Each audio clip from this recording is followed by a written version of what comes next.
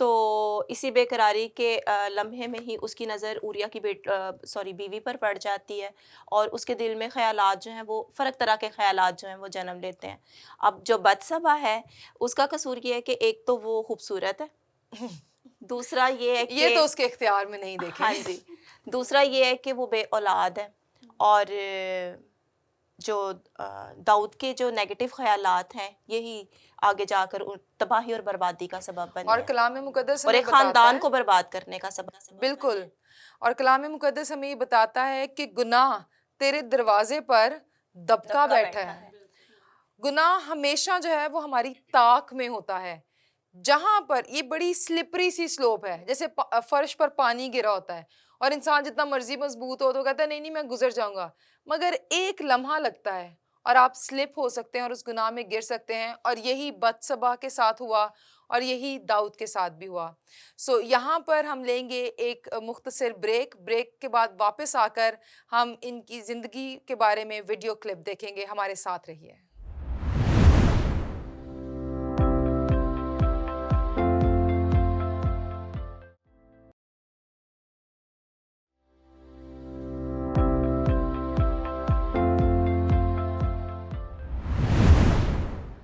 Welcome back عزیزو، اور اس مختصر بریک پر جانے سے پہلے میں نے آپ سے کہا تھا کہ جیسے ہی ہم بریک سے واپس آئیں گے ہم اگلا ویڈیو کلپ دیکھیں گے، آئیں بڑھتے ہیں اس ویڈیو کلپ کی طرف۔ وہ اب کیا کرتی، اسے داؤد کو بتانا ہی پڑا۔ بادشاہ یہ جان کر بہت پریشان ہوا، لیکن جلد ہی اس نے ایک منصوبہ بنا لیا۔ اس نے بتسبا کے شوہر کو محل میں بلایا۔ جب اوریا پہنچا تو داؤد نے گرمجوشی سے استقبال کیا۔ اس نے اوریا سے کہا کہ وہ جنگ پر واپس جانے سے پہلے گھر جائے اور بیوی کے ساتھ وقت گزارے، لیکن اوریا نے دیگر سپاہیوں کے ساتھ کھلے میدان میں رات گزارنے کا فیصلہ کیا۔ داؤد نے اگلے دن پھر کوشش کی اور اس نے اوریا کو شراب پلا کر مدہوش کر دیا۔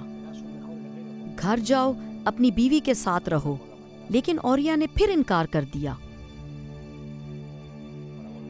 داؤد نے اوریا کو کمانڈر کے نام تحریری احکامات کے ساتھ جنگ میں واپس بھیج دیا۔ اوریا کو جنگ میں سب سے آگے رکھنا اور اس کے پاس سے ہٹ جانا تاکہ وہ مارا جائے۔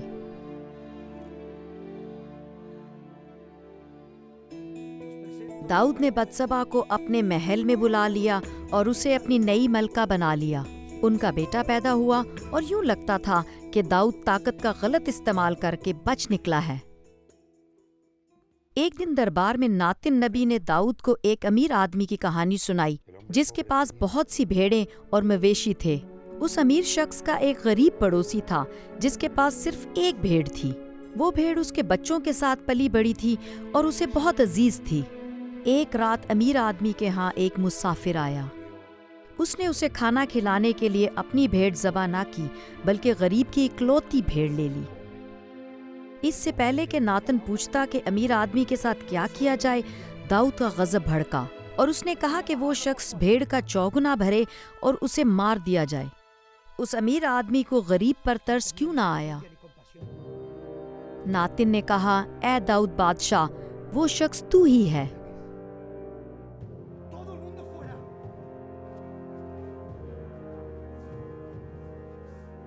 ناتن نے داؤد کو بتایا کہ خدا نے اس کا گناہ دیکھ لیا ہے کہ اس نے کیسے اوریا کو جنگ میں مروا کر اس کی بیوی لے لی۔ خدا اس گناہ پر بہت ناراض تھا اور اب داؤد کو اس کا نتیجہ دیکھنا تھا۔ آنے والے دنوں میں اس کے خاندان کا خون بہنا تھا اور داؤد اور بتسبا کے بچے کو مرنا تھا۔ غم سے بھرے داؤد نے خدا سے معافی کی منت کی اور اپنے بیٹے کی زندگی کی بھیک مانگی۔ بتسبا کو بھی بیٹے کی بیماری کا غم تھا۔ بچے کی حالت خراب ہوئی تو داؤد نے اتنے طویل روزے رکھے کہ بتسبا پریشان ہو گئی۔ اس نے اسے کھانا کھلانا چاہا لیکن اس نے انکار کر دیا۔ وہ روزے رکھ کر خدا کی منت کرتا رہا لیکن بچہ مر گیا۔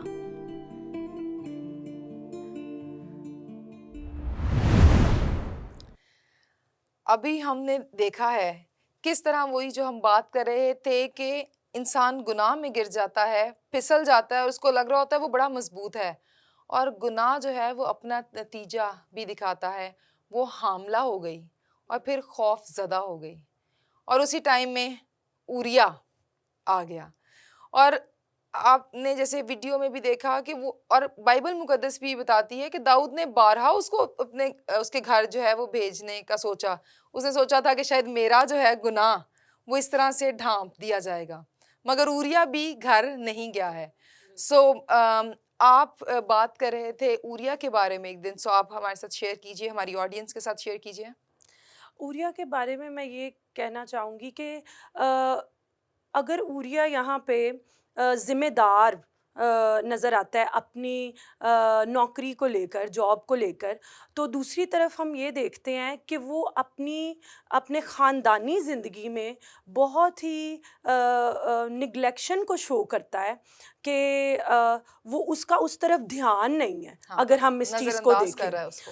تو یہ نیڈ ہے ہر ایک کی خاندانی زندگی کے لیے بھی کہ اگر آپ شادی کرتے ہیں تو آپ کو سارے حقوق و فرائض جو ہیں وہ بیوی کے بھی، خاندان کے بھی، اور تمام لوگوں کے جو آپ کے خاندان کے اندر ہیں ان کو آپ دیکھیں کیسے حالات ہیں، کیا ضرورت ہے، اس چیز کو ہمیں ضرور مد نظر رکھنا چاہیے. اور اسی سے ہی جو ہے وہ گناہ جنم لیتا ہے اگر ہم نگلیکٹ کرتے ہیں.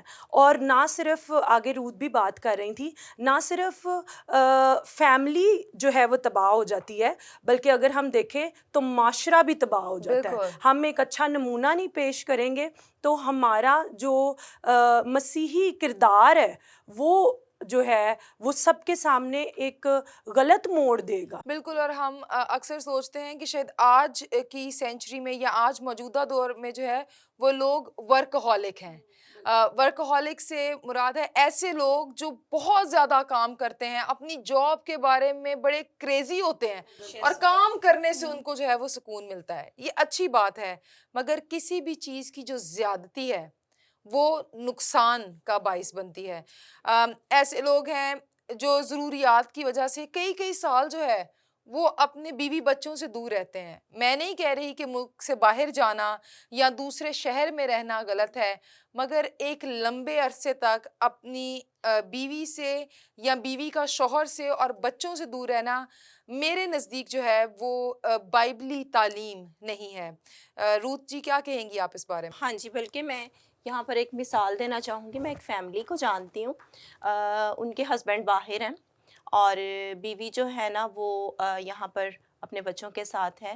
لیکن جب اس طرح کی سچویشن میں آپ ہیں تو دونوں کے لیے ایک طرح سے بہت ٹیمپٹیشن ہو جاتی ہے. ہے، خاص طور پر جو مطلب بیوی اکیلی یہاں پر فیملی اپنے بچوں کے ساتھ رہ رہی ہے، ہسبینڈ کے ساتھ اتنا ایک لانگ جو ڈسٹینس بھی ہے، اور ٹائم پیریڈ ہم دیکھتے ہیں کہ کافی زیادہ.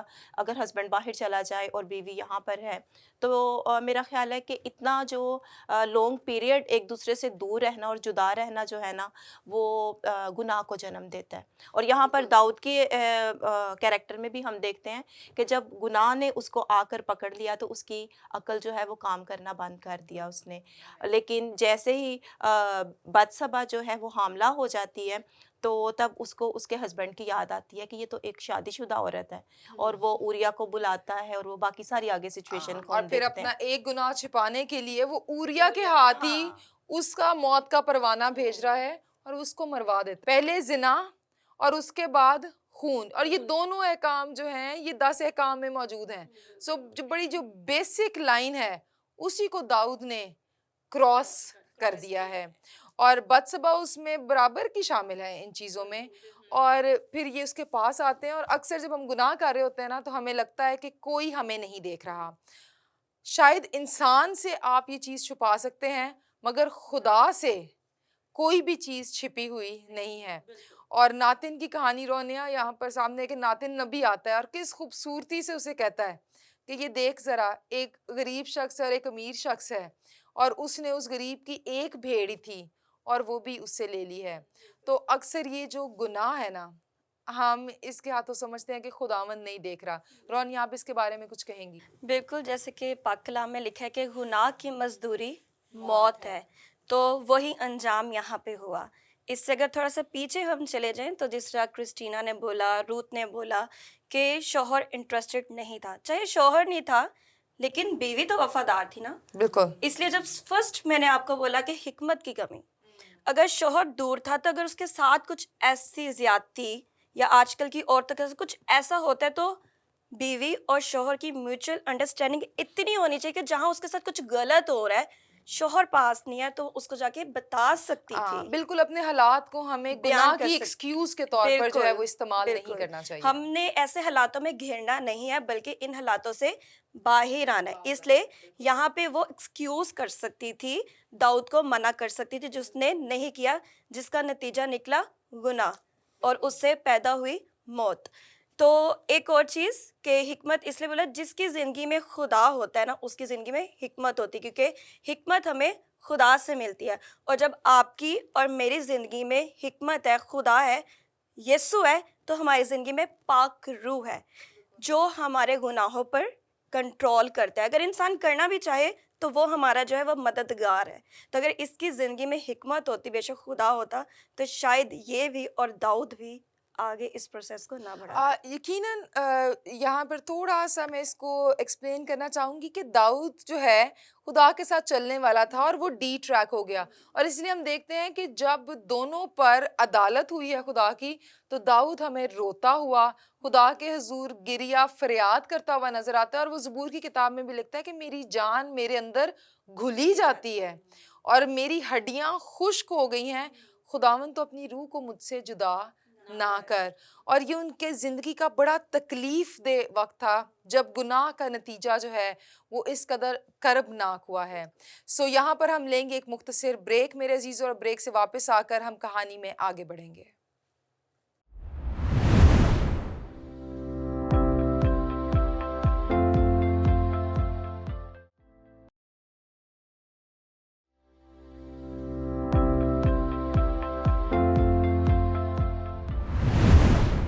ویلکم بیک ناظرین، اور آئیں ہم چلتے ہیں اپنے اگلے ویڈیو کلپ کی طرف اور دیکھیں گے کہ کس طرح داؤد اور بتسبا کی زندگی میں خدا کا منصوبہ جو ہے وہ انفولڈ ہوا ہے.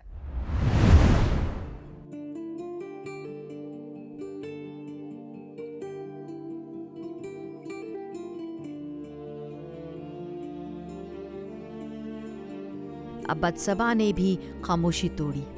اس نے داؤد کو یاد دلایا کہ اس نے اسے کتنی تکلیف دی تھی. اس نے بتسبا سے اس کا شوہر، اس کا بچہ اور اس کی عزت چھین لی تھی. اس کی اچھی خاصی زندگی کو اس نے تباہ کر ڈالا تھا. داؤد نے مان لیا کہ اس نے اس کو بہت تکلیف دی تھی، لیکن اس کے گناہ روز بروز اس کے سامنے آتے رہے. سب لوگوں کو اس کے گناہ کا پتہ چل گیا. وہ عبادت کے لیے ہیکل میں گیا. بتسبا نے سنا کہ داؤد کس طرح ٹوٹے دل کے ساتھ خدا کی منت کر رہا تھا کہ وہ اسے اس کی زندگی اور خوشی لوٹا دے. پہلے تو بتسبا اس کی یہ حالت دیکھ کر خوش تھی، لیکن پھر اس کا دل پگھلنے لگا. وہ بھی تو غم سے ٹوٹی ہوئی تھی. شکستہ روح خدا کی قربانی ہے. تو شکستہ اور خستہ دل کو حقیر نہ جانے گا. اے خداوند، مجھے اپنے حضور سے خارج نہ کر. میری روح شکستہ ہے، میری شادمانی مجھے پھر عنایت کر. داؤد کی دعا سن کر بتسبا جان گئی کہ خدا اسے کبھی نہیں چھوڑے گا. وہ داؤد کے گناہوں کا شکار تھے، لیکن خدا نے ان کی توبہ دیکھی، ان کے گناہ معاف کیے اور انہیں ایک نئی زندگی دی. بتسبا کی کہانی بہت دردناک ہے. اس کی زندگی شکستہ اور خستہ تھی، لیکن خدا نے اسے اپنے لوگوں کی زندگیوں کے لیے استعمال کیا. آخر میں داؤد نے بتسبا کا دکھ محسوس کر لیا اور اس نے اسے تسلی دی، اور پھر وہ اس کی سلطنت میں ایک بااثر ملکہ بنی. اس نے سلیمان کو جنم دیا جو ایک عظیم بادشاہ بنا، اور وہ ان 4 عورتوں میں سے ایک ٹھہری جس کا ذکر یسوع کے نسب نامے میں ہے. یسوع کو دنیا میں ان لوگوں کے لیے رحمت بنا کر بھیجا گیا جو گناہ کے نتیجے میں تکلیف اٹھا رہے تھے. داؤد اور بتسبا کی طرح وہ ہماری تکلیفیں جانتا ہے اور اسے ہم سے بہت محبت ہے. متی کی انجیل میں وہ کہتا ہے، مبارک ہیں وہ جو غمگین ہیں کیونکہ وہ تسلی پائیں گے۔ خدا ہماری شکستہ روح کو جوڑ کر، ہمارے آنسو پونچھ کر ہمیں ایک نئی زندگی دینا چاہتا ہے۔ کیا آپ اس کی رحمت اور محبت کے بدلے اسے اپنی شکستہ زندگی دیں گے؟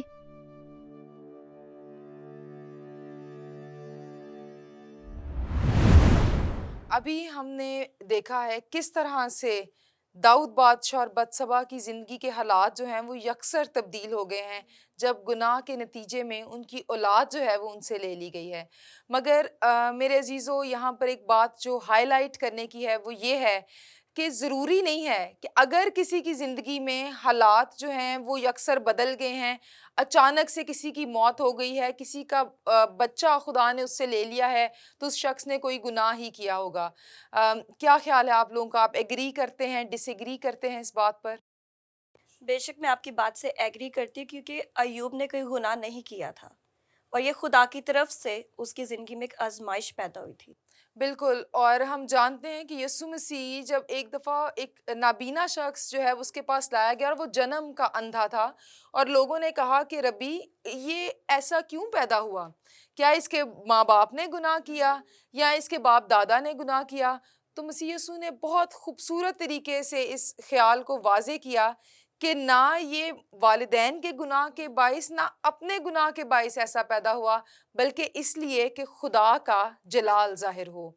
تو جب لوگوں کی زندگیوں میں ایسے واقعات ہوں تو ان کی عدالت نہ کیجیے، بلکہ ہمارے پر فرض ہے کہ لوگوں کے ساتھ محبت کا رویہ، حلیمی کا رویہ جو ہے وہ اختیار کریں، ورنہ جنازوں پر بیٹھ کے کہہ رہتے ہیں پتہ نہیں انہاں دی کیڑی کیتی انہاں دے اگے آ گئی ہے، پتہ نہیں ان کے ساتھ ایسا کیوں ہو گیا ہے، ان کا جوان بچہ چلا گیا ہے۔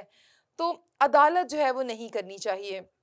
اور پھر ہم دیکھتے ہیں کہ داؤد نے اپنے گناہ کو جو ہے اس کا اقرار کیا ہے۔ اکثر لوگوں کا رویہ ایسا بھی نہیں ہوتا، تو آپ اس کے بارے میں کچھ کہنا چاہیں گے؟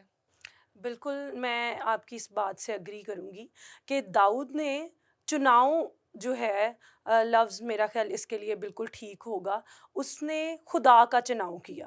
اور الٹیمیٹلی اگر ہم بتسبا کو دیکھیں تو اس نے بھی خدا کا چناؤ کیا، ہمبل ہوئے، وہ خاکسار ہوئے۔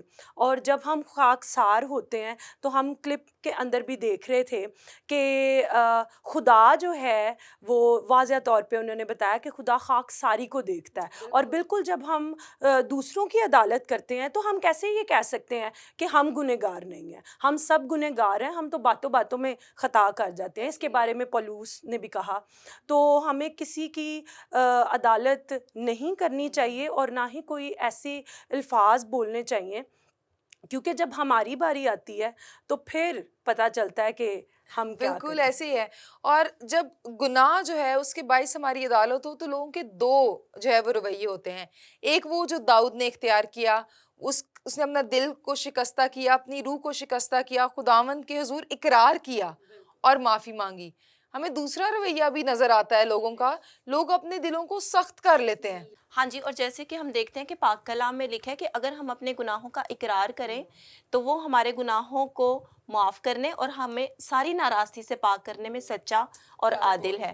تو میرا خیال ہے کہ بے شک گناہ ہمیں آ پکڑتا ہے، آ دبوچتا ہے، لیکن اگر ہم گناہ کے بعد جیسے ابھی تھوڑی دیر پہلے رتما آپ بات کر رہی تھی کہ داؤد نے زنا بھی کیا، داؤد نے قتل بھی کیا، لیکن جب وہ اپنے گناہ کے بعد جب خدا کے حضور میں گھرا ہے، خاکساری اس نے کی ہے، روزے رکھے ہیں، دعائیں منتیں التجائیں کی ہیں، تو خدا جو ہے اس کو بحال کرتا ہے، کیونکہ ہمارا خدا بحال کرنے والا خدا ہے اور ہمارا خدا ہمیں ہمارے سارے گناہوں سے معاف کرنے میں سچا اور عادل ہے۔ بہت خوبصورت آیت جو ہے وہ آپ نے شیئر کی ہے، اور جتنے ہمارے بہن بھائی دیکھ رہے ہیں میں آپ کو انکریج کرنا چاہوں گی، کوئی ایسا گناہ آپ سے نہیں ہوا جس کی معافی صلیب سے جاری نہیں ہوتی ہے۔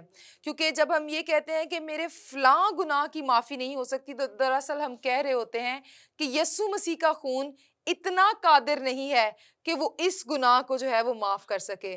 سو میرے عزیزو، خداوند کا کلام کہتا ہے تمہارے گناہ جیسے مرضی ہی کیوں نہ ہوں، ارغوانی ہوں، جتنے مرضی سخت ہوں، بڑے ہوں، یسوع مسیح سارے گناہ معاف کرنے پر قادر ہے. شرط یہ ہے کہ انسان اپنی راہوں سے مڑے، اپنے آپ کو شکستہ کرے، اس کی روح شکستہ ہو اور وہ توبہ کی طرف جو ہے وہ مائل ہو.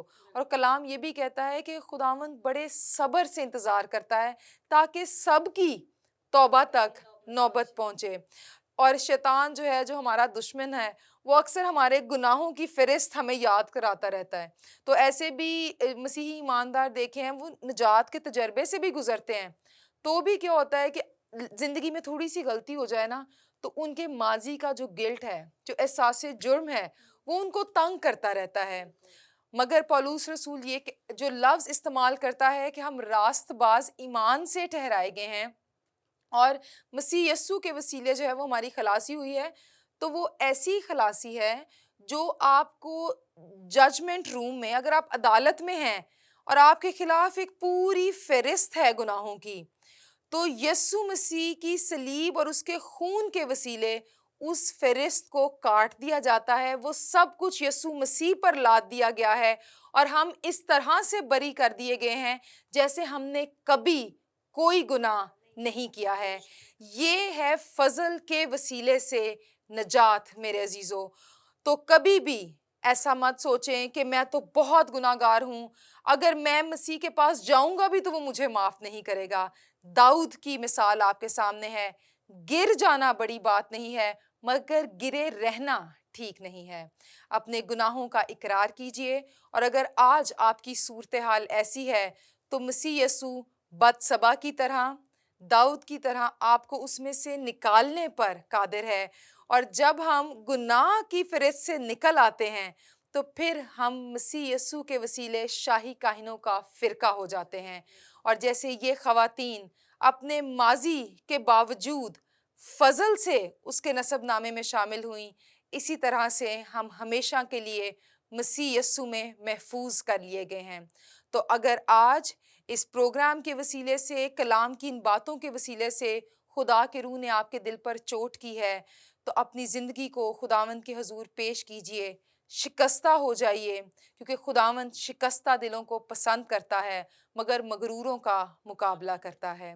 اگر آپ چاہتے ہیں کہ میں آپ کے لیے دعا کروں اور آپ ایک نئی زندگی اس کے ساتھ شروع کرنا چاہتے ہیں تو اپنی آنکھوں کو بند کیجئے. اے خداوند قادر مطلق خدا، ہم تیری شکر گزاری کرتے ہیں. خداوند تو جو معبودوں میں زندہ ہے اور تیری مانند اور کوئی نہیں ہے. خداوند تمام بنی و انسان تجھ سے ملاپ کے لیے خداوند جد و جہد کرتے ہیں، اس چیز کو کمانا چاہتے ہیں نیکیوں سے، اعمال سے، خیرات سے، مگر خداوند واحد تو ہماری زندہ امید ہے جس نے ہمیں اعمال پر نہیں چھوڑا بلکہ ہماری تلاش میں اپنے بیٹے ہی کو بھیج دیا جو عین معین وقت پر آیا، اور جس کے مار کھانے سے خداوند ہمیں نجات ملتی ہے، جس کی موت کے وسیلے اور جی اٹھنے کے وسیلے ہماری امید کبھی ختم نہیں ہوتی ہے. خداوند میں اپنے ان عزیزوں کے لیے جو آج تیرے ساتھ ایک نئی زندگی شروع کرنا چاہتے ہیں دعا کرتی ہوں. ان کے جیسے بھی گناہ کیوں نہ ہوں، جو بھی احساس جرم ہے وہ مسیح یسوع کے نام سے خداوند جاتا رہے. یہ تیری صلیب کو اور اس مخلصی کے پیغام کو خداوند پورے دل سے قبول کرنے والے ہوں اور ایک نئی زندگی کی شروعات کریں اور جانیں کہ جو کوئی مسیح یسوع میں ہے اس پر سزا کا حکم نہیں ہے بلکہ وہ ایک نیا مخلوق ہے اور اس کی زندگی میں تمام باتیں نئی ہیں. کیونکہ تیرا کلام کہتا ہے دیکھو پرانی چیزیں جاتی رہیں، وہ سب نئی ہو گئیں. جس طرح خداوند تو نے بتسبا کی زندگی میں کام کیا اور اس کو از سر نو نئی زندگی بخشی اور سلیمان کے وسیلے سے شادمانی بخشی، اسی طرح سے میرے ان بہن بھائیوں کو مسیح یسوع کے وسیلے خداوند تو نئی زندگی بخش اور ان کی زندگی میں تمام خوشیاں قائم رہیں. میں ان کو خداوند ابراہیم، اسحاق اور یعقوب کی برکات دیتی ہوں. مسیح یسوع کے نام میں یہ دعا مانگتے ہیں، آمین. تھینک یو لیڈیز، ہمیشہ کی طرح آپ کی اس انمول کنٹریبیوشن کے لیے اور کلام کی ان عمیق باتوں کو شیئر کرنے کے لیے. آپ یقیناً ہمارے لیے ایک پیش قیمت سرمایہ ہیں اور میں خوش ہوں کہ ہم سہیلیاں ہیں. بالکل، ہمیں بھی بہت خوشی ہوئی کہ آپ نے ہمیں بلایا اور ہم نے اپنا کنٹریبیوشن دیا. اور میں یہ امید رکھتی ہوں کہ آپ ہمیں ہمیشہ بلاتی رہیں گی. نہ صرف ان گیسٹ کا شکریہ بلکہ آپ کے بغیر یہ پروگرام جو ہے وہ ممکن نہیں ہے۔ میں امید کرتی ہوں کہ خواتین بائبل کے اس پروگرام کے ذریعے نہ صرف ہماری بہنوں نے بلکہ بھائیوں نے، تمام ناظرین نے کلام کے متعلق بہت سی نئی باتوں کو سیکھا ہوگا۔ اسی طرح ہمارے ساتھ رہیے اور ہم مل کر کلام کو سیکھتے رہیں گے۔ خداوند آپ کو اور آپ کے گھرانوں کو بہت برکت دے۔